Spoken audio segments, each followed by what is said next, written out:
Hey everyone, it's Eric Thompson. I'm here in my office in Fort Collins, Colorado.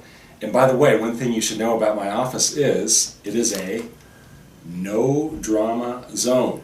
So anyone that comes in this office, they just need to know no drama is allowed, right? But we'll talk more about that here in a minute. So I'm sitting here working on my 2016.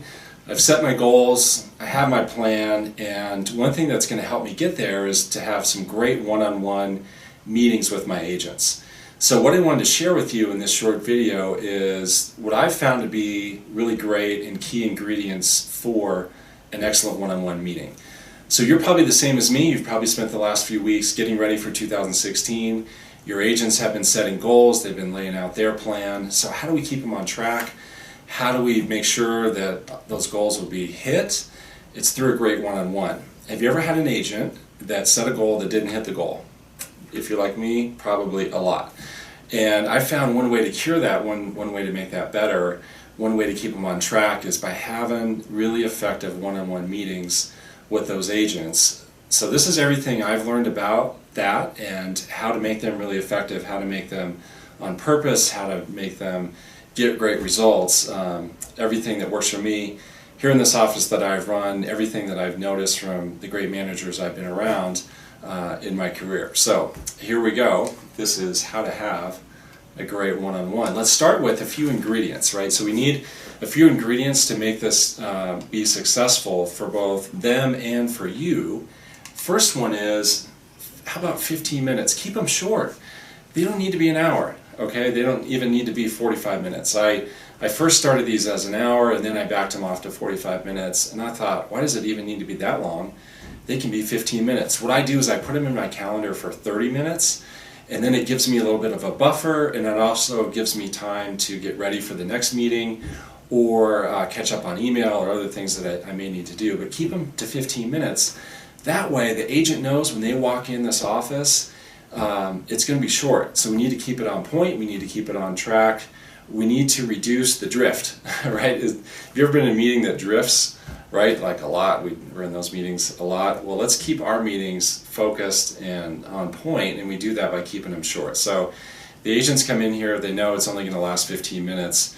So after a couple minutes of just catching up and how's it been going, how's the family, and some good connection, then we can get to business because they know and I know we only have 15 minutes to get the job done. And I've found that 15 minutes is plenty. You can accomplish a whole lot in 15 minutes if we know what it is we're going to talk about. The next ingredient is keep these on a regular pattern. The pattern may be different for each agent.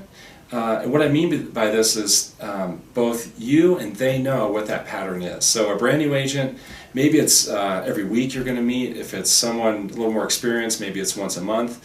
Whatever it is, just make it a regular pattern. That way they know to expect it, you can plan for it, you can get it in your schedule. There's no surprises, there's no trying to track them down and see if you can get on their calendar, see if they can get on yours. Make them a regular pattern. And so again, whatever that is, whether it's every week or every month, make it a regularly scheduled thing. Last ingredient is have them bring a conversation piece. So instead of them just plopping down and you just having a nice conversation, which can be good, there's a time and a place for that, but this is a focused meeting, and so to keep it focused, we need something to focus on in the meeting. So for all of my one-on-ones, my agents, they have to bring a conversation piece to the meeting. I'm going to show you in a second some options of what those things could be.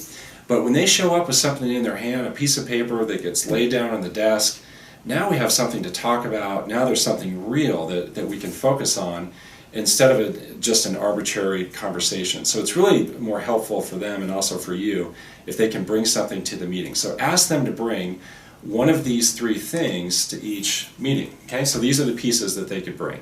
First one, have them bring the list of prospects. So just say, hey, at our next meeting, would you bring the list of people that you're working with? So maybe it's people that are getting ready to buy in the next 30 days, buy or sell in the next 30 days. Maybe it's people who are getting ready to buy or sell in the next 6 months. Just bring that list, would you? And that'll do a few things. First, it'll cause them to make the list if they haven't yet. And then in the meeting, you can get focused on those people And then you just simply say, all right, tell me what's going on with these people, what's going on with these people. So for example, this is one I just got this week. This is, this is a worksheet of a few things, including a list of prospects. I wish the prospect list was a little bit longer, but now at least I know. Now I know it's kind of short, and I know how I'm going to help that person. So again, in the meeting, you can ask them, well, what's going on with this person? Then say, so walk me through the steps that will lead to them either buying or selling. And you'll force them to think about, then articulate, what are all the things that need to happen for that person to ultimately make a decision. And then you know what to follow up with them on. So in the next meeting you can say, hey, did you ask the so-and-sos to do this or that, right? So there's a kind of a specific action plan that can happen after that meeting. The next thing they could bring to this one-on-one is their goal. So I wouldn't do this every single one-on-one. I would maybe do this once a quarter, but have them bring the goal. Have them bring the goal that they set for 2016. So once a quarter, we're looking at that goal, and then we get to look at, well, how are they doing toward that goal? So you get to say, okay, this is where I see your progress so far. How do you see your progress? Tell me about how you see your progress toward your goal. And then what are some things that need to happen for you to be on track or get back on track toward that goal? And then what's one thing you can do right away? So when you ask that what's one thing question, now you have something to follow up on for the next meeting. Then you can just simply say, hey, did you do that thing? That thing that we said was important for you to hit your goal.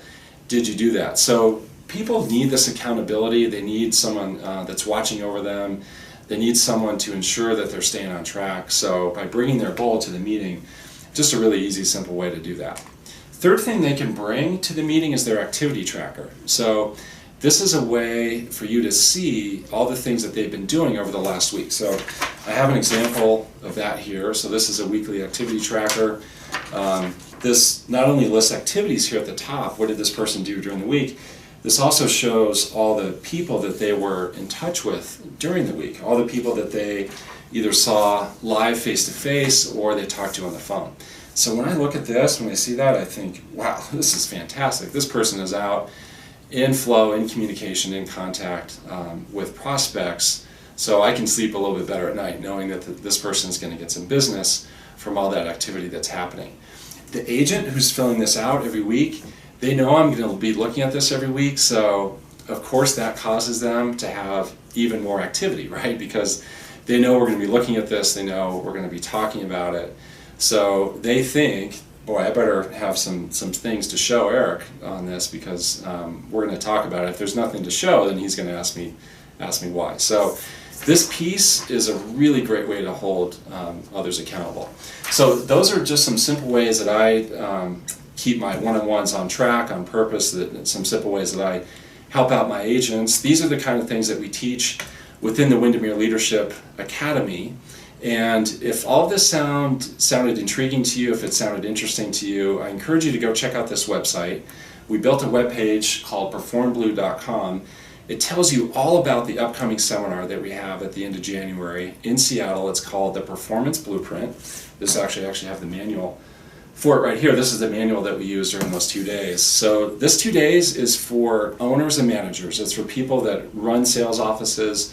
If you lead real estate salespeople, this 2 days is for you. We focus all about coaching, we focus about recruiting, and we also focus on time skills.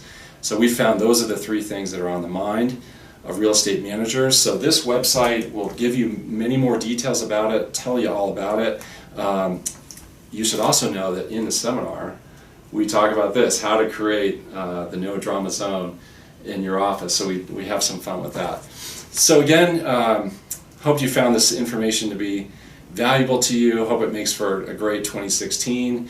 If you want to learn more about how to take this to the next level, go to performblue.com. In the meantime, happy almost New Year. Just hope you have an incredible 2016 and have an awesome day. Thanks a lot for watching.